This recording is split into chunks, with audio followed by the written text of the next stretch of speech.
The detective said missing kids usually come home. What happens when they don't? Based on a true story. Police looking for John Gacy. We discovered bodies. By the looks of it, they're younger men. The things he did to those kids. He's sick. The system failed these families. Devil in Disguise, John Wayne Gacy. Streaming now, only on Peacock. Do you know how many there are? Up to you to find out. This episode is brought to you by Casamigos Tequila. What do you bring to a holiday party? Simple, a bottle of Casamigos. Because nothing gets the party started like a Casamigos margarita, which isn't just for summer. In fact, it's the perfect pour all year round. Casamigos is the gift that always feels right, because anything goes with my Casamigos. Please drink responsibly. Imported by Casamigos Spirits Company, White Plains, New York. Casamigos Tequila, 40% alcohol by volume. Are you a forward thinker? Then you need an HR and finance platform that thinks like you do. Workday is the AI platform that helps propel your organization, your workforce, and your industry into the future. Workday, moving business forever forward.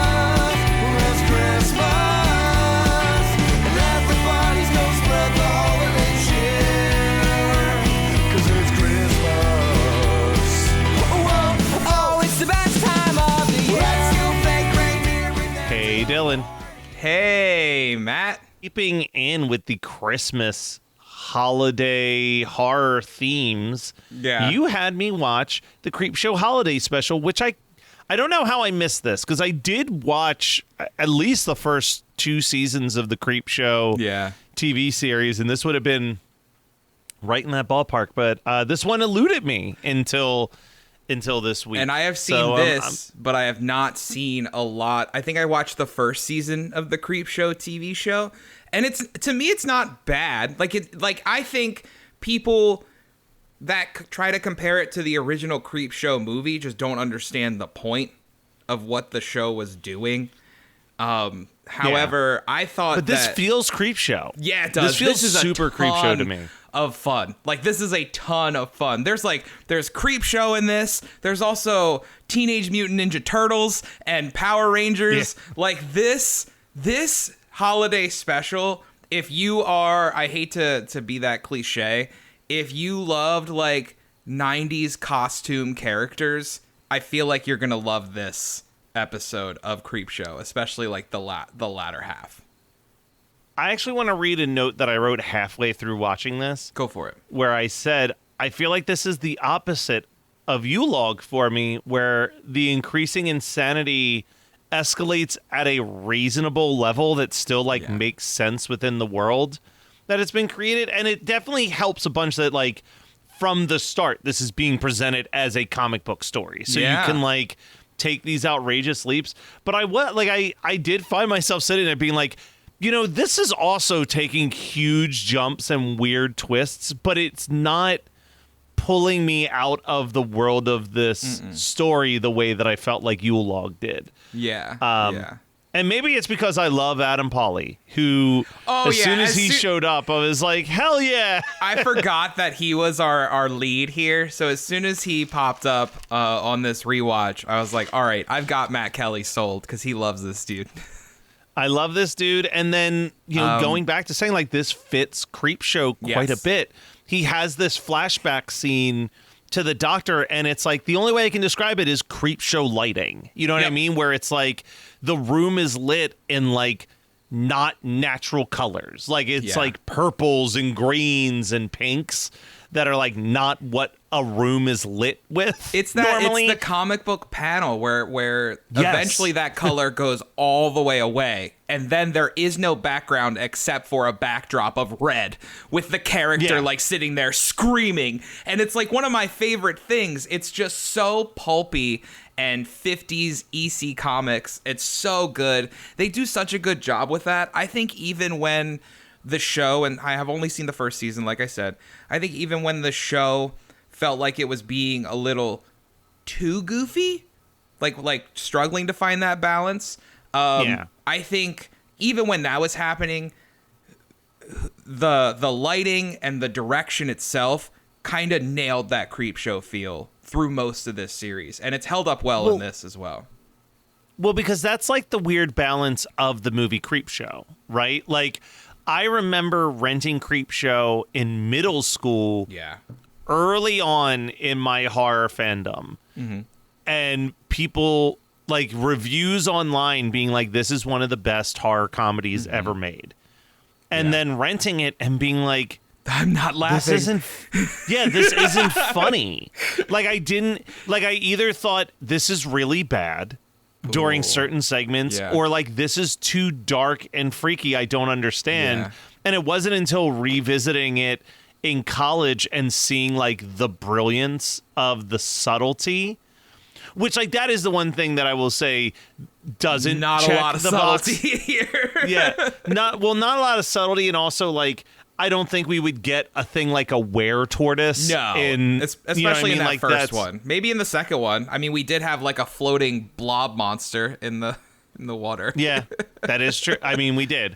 And the second one, see, when I was a kid, and I'm very curious about this, when I was a kid, I was like, Creepshow 2 way better than Creepshow 1. Really? Now as an adult, it's the opposite, because I think when I watched Creepshow 2, what I actually meant was that the ref story is better than any story in the first Creepshow movie. Agreed.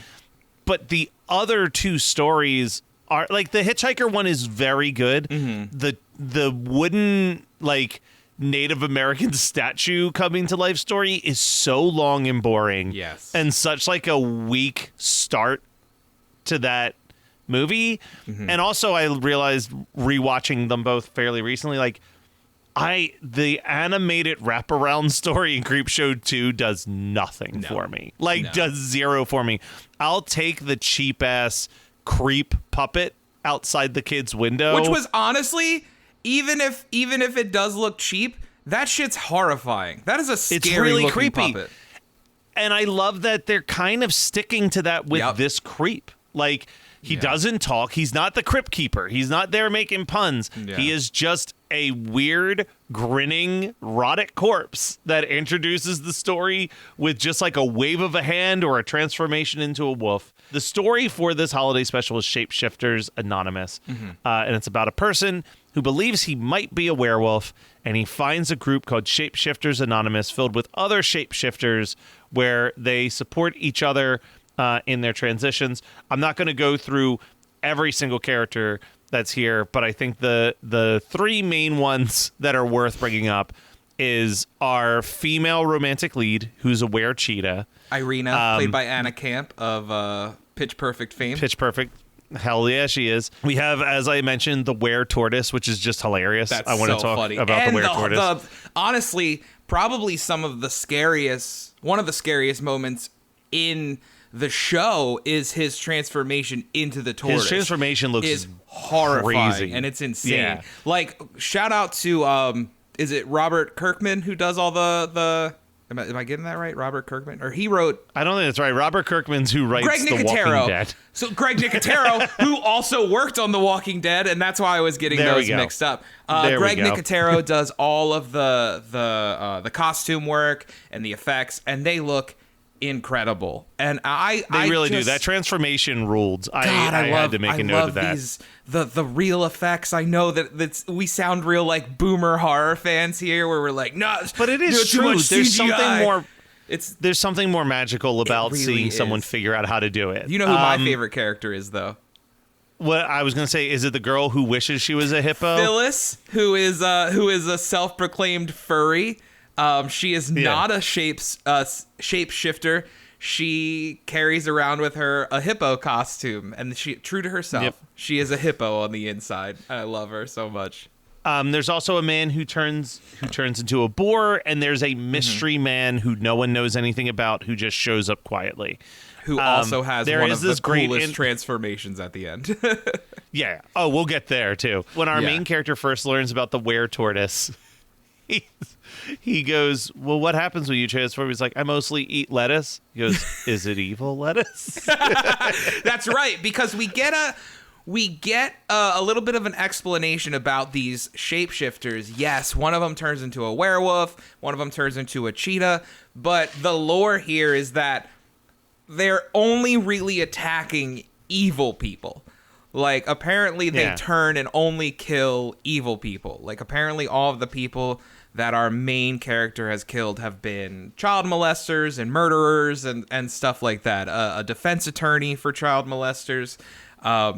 So he's kind of talked off the ledge a little bit, and we do start thinking, oh, all of these people, like, eat people. Walmart Business saves you time, money, and hassle, which means you can focus on what really matters, like putting the money you save back into what you do, spending more time training your team, filling orders, and finding new clients. Anything and everything, right down to, oh, that's one, choosing the best hold music. Walmart Business. It's the Walmart you love, now for your business. Learn more at business.walmart.com. Did my card go through? Oh no. Your small business depends on its internet, so switch to Verizon Business. And you could get LTE business internet starting at $39 a month when paired with select business mobile plans. That's unlimited data for unlimited business. There we go. Get the internet you need at the price you want. Verizon Business. Starting price for LTE business internet, 25 megabits per second, unlimited data plan with select Verizon Business smartphone plan savings. Terms apply. Every story you love, every invention that moves you, every idea you wished was yours, all began as nothing. Just a blank page with a blinking cursor, asking a simple question. What do you see? Great ideas start on Mac. Find out more on apple.com/Mac. All right, listen up, nacho chips. Quiet down, crispy potatoes. This is the moment Velveeta's been preparing you for, and you're not about to crack under pressure. Today's the day to go all in on the drip. Velveeta's Heat and Eat Queso is the MVP of any game day spread, so stick by them, and you'll be golden. Now get out there and make delicious history. No tailgate party is complete without Velveeta. Experience a membership that backs your business journey with American Express Business Platinum. When you pay with membership rewards points for all or part of an eligible flight booked with a qualifying airline through Amex Travel, you can get 35% of those points back, up to 1 million points back per calendar year. American Express Business Platinum. There's nothing like it. Terms apply. Learn more at americanexpress.com/business-platinum. You've been lost in the woods for hours now, stumbling around in the dark. You come around the bend and see two people roasting marshmallows over a roaring fire.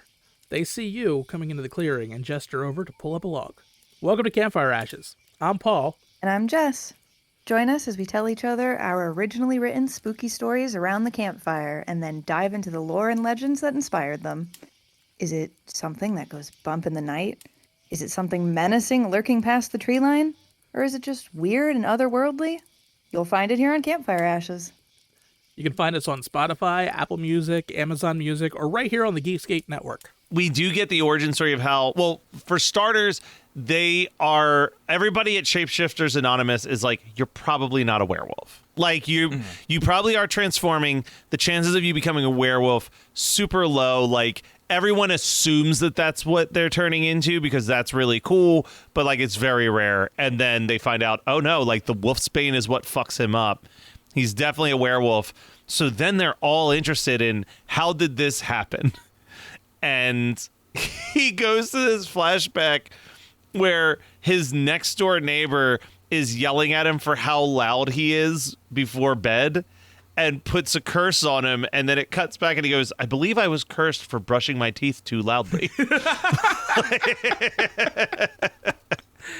To which they respond, like, the only way to get rid of this is to go back to whoever cursed him and ask for, like, forgiveness. To which they then cut to the fact that he has eaten them, I believe. Yeah. Yeah, she's not, that's not an option. And then we learn about Chris Krimble. Yes. So up to this point, not super Matt, Christmassy. were you There's like, huh, okay, like I'm enjoying this, but not a lot of Christmas.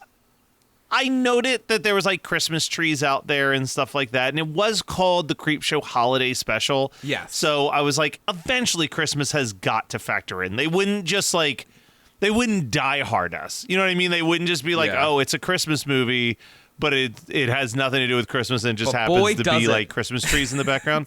Oh boy. Yeah. So then she says, you know, they're doing their like, their sort of like the AA oath or whatever. And it's like, and I vow to stay away from Chris Krimble and all of his minions. And he's like, excuse me? And she goes, oh yeah, Santa Claus kills shapeshifters. Everybody knows. Yeah. I love the reveal because they are. It's very out of nowhere. We're all sitting around. We're starting the meeting. They're like reciting their pledge for the meeting, and then one of the lines. The pacing of this episode is perfect. Yes, it's perfect. One of the lines is just like you said. And I promise to take on Chris Kringle and his minions, and he's like, what? Like, what's going on? Well, and that's where all of the it's a trope, and it's one of my favorite tropes, is like a show or a movie or an episode of like anthology television where it's someone going somewhere for the first time. Yeah. Because you get this thing where the main character is like the eyes and the voice of the audience who is also being exposed to these characters for the first time. Whereas like, as it progresses, these characters have this whole history of everything that you're like he becomes the voice of the audience. You know what I mean? Yeah. Where it's like when they say that, you're kind of like, wait, what? At the exact same time that he also says what you're thinking, which is like, what the fuck are you talking about? Yeah. And this is when they pull out one of the lost books of the Bible, the Book of Bob. The shape-shifting disciple of Jesus. And So this is where I good. wrote that Yule log note. But yeah, we get like this, oh yeah, like there was a disciple named Bob. He could be a shapeshifter. Chris Kringle hated Bob and turned himself over to Satan. So Satan gave him powers of like to murder. His Satan claws is what his Satan claws. But like he's like, well, where did like the toys thing come from? And he goes, oh well, after he kills our shape-shifting parents, he does leave us toys to make it, he felt bad to help he apparently eventually felt bad about killing all of our parents, so he left us toys behind. But then they reveal that like on top of Santa Claus being evil, basically every mall Santa is part of this killing shapeshifters cabal. And our main character's like, that's insane. I saw Santa Claus just yesterday. And they're like, really? What happened? And then we get this flashback where the Salvation Army Santa is basically just straight up like, I gotta kill somebody tonight because of the murder happening. It's like the Night Ripper's been crazy tonight. He's been turning into a wolf and murdering thousands of people. And he... like it's so yeah, it just took him out of nowhere, so fucking funny. But then yes, an army of mall Santas descends on their meeting, and they are packing, and they pull out guns and are just massacring all of these mall Santas. But then there's one Santa left. Yeah, the real Santa Claus, Santa and this Claus. is when the quiet person who comes to these meetings every single there month. There is one line that I really enjoy from our werebore character, who is like, we're never going to be able to take him. I'm just going to put one of these red suits on and play dead. Because this is before they transform, and that shit is hilarious to me. That's really funny. But yes, the one quiet one reveals himself to actually be the biblical Bob, the original shapeshifter, and he grants them the ability to transform at will while they can maintain their human will and personality. And he goes up to Phyllis and she drinks the thing and nothing happens. And he's like, yeah, I'm really sorry about that. She's like, well, damn, at least give me a gun. Phyllis steals this movie. Good. She's so Especially good. the end reveal is so fucking funny. Well, yeah, we'll get into that. Yeah. So Santa Claus shows up, and working together, they're able to kill the real Santa Claus. Yeah. So they all take this, and that's where we get our like big transformations. And the tortoise is the one to me that really stands out. Yeah. Like there's like contortions of the his cheetah face and the boar look fine. They but go right to it. Not, there is no real transformation of them. Now, granted, I've never been this sexually attracted to a cheetah before in my life. Yeah. But now I am. So, yeah, that opened doors for me. But yes, they all transform. They kill Santa, and then Bob's like, listen, the stuff that you drank, that's not a temporary situation. Like, you guys now can always transform whenever you want, and you'll always be able to maintain your humanity. You'll remember what you're doing as these animals, so that there's no more mystery left or whatever. And he's like, and Phyllis, I'm so sorry. He's like, I'm so sorry, there's nothing I can do, but maybe, just maybe, you can sit on Santa's lap. He might have a little bit of magic left if you really make a wish. So she sits on the lap, and like magic sparkles come out of his pants and float off into the ether. She's gonna turn into a hippo. And nothing happens. Then out of nowhere, the doors open, and little Yachty shows up and just walks in and goes, Phyllis, girl, take my hand, and we're going to go make love all night.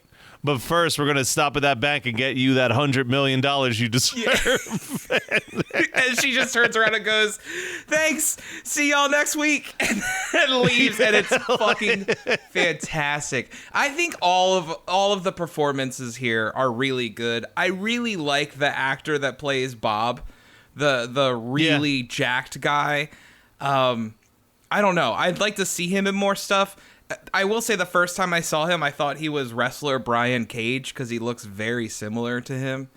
But I'd love to see this guy in more stuff. I don't know what else he has done, but he definitely has a lot of good comedic timing. I love a funny buff man. Like, nothing makes me giggle more than a dude that's just rare. Like ripped being funny.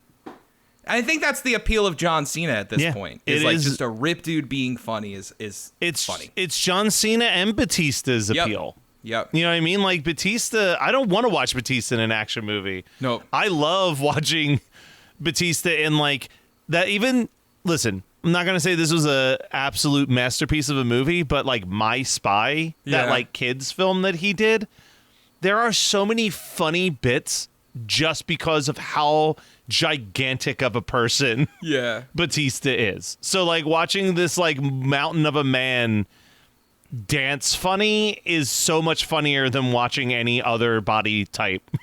I'm glad they didn't dance. see. To me, the move would have been to make Bob's shape like a fucking stupid like mouse or something, like just to be ironic. I'm glad they didn't go that route. And they made him the scariest looking werewolf creature, almost like a Krampus-esque werewolf creature. And it's really cool what they did here. I'm glad that they went this direction instead of some like really scary Creepshow Holiday Special. I like that we got what eventually becomes, and they even play it off as like a 90s kung fu fucking like mascot show, like a TMNT or a Mighty Morphin Power Rangers. Also, just like, I don't know, I'll take a good Christmas horror that doesn't feel super nihilistic. Yes. And this like was feel good from front to back. So much fun. Like it was just lighthearted and fun, which is like not something that we could really say about like most of Yule Log, and I don't think it's something we're going to say too much about next week's watch either. But like this was just like easy breezy, everyone's happy. No one that you love dies or has any like negative things coming to it. It's just like a lighthearted, fun watch. Like, yeah, this really helped me. I had talked to you about it, but I had like literally right before watching this, I had revisited No Country for Old Men, and I was in such like a downer mood because that movie is very nihilistic. So as I'm watching this, I was like, yeah, this is definitely the pick me up I need. I want more of this. I'm bummed that it did make me want to go back and watch the rest of the show. I will say between this week and next week, I texted you this. Shudder's an MVP, man. Like I really want to dig into that. I never watched the Chucky series, and that's on there, so I definitely want to sit down and check that out soon. Shudder's the MVP and a great price, man. I think it's still like $7, $7 a month, which is amazing in these days. Shudder, hey, sponsor us. Yeah, I was gonna say hashtag not a sponsor, but open to it. Open to it because damn, do I consume a lot of Shudder. So for sure. Well, Dylan, like you said, next week we're gonna be back on Shudder anyway. So stay tuned and merry holla scream. I don't know what we merry holla scream. Rocktoberfest. Whoa, oh, whoa, now we won't stop till the big ball drops on New Year's. Happy holiday, have a great holiday, have a merry happy holiday.